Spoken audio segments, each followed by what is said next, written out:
ভগবান শিবের লিঙ্গ একবার সত্যিই কেটে ফেলা হয়েছিল। কে করেছিল এটা আর কেন?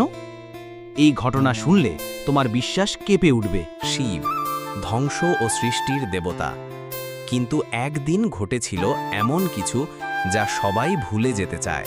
একসময় বিষ্ণু ও ব্রহ্মা নিজেদের সর্বশ্রেষ্ঠ বলে দাবি করে, আর তখনই শুরু হয় এক অলৌকিক পরীক্ষা। আকাশ চিরে ওঠে এক বিশাল আগুনের স্তম্ভ। কেউ তার শুরু বা শেষ খুঁজে পায় না। এই আগুন স্তম্ভই ছিল শিবের অনন্ত রূপ, শিবলিঙ্গ। সবাই মাথা নত করে তাকে সম্মান জানায়। ঋষি ভৃগু মনে করেছিলেন এই শক্তি নিয়ন্ত্রণ না করলে বিশ্ব ভারসাম্য হারাবে। কিন্তু পরে এক ঋষি ভৃগু রেগে গিয়ে শিবের লিঙ্গ কেটে ফেলেন। এটা কিভাবে সম্ভব? তবে ফল হলো বিপরীত, শক্তির ভারসাম্য নষ্ট হলো।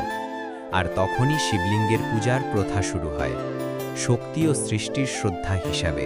সাবস্ক্রাইব করুন দিবাদর্শনম চ্যানেলটিকে এবং এরকম আরও আধ্যাত্মিক ভিডিওর আপডেট পেতে।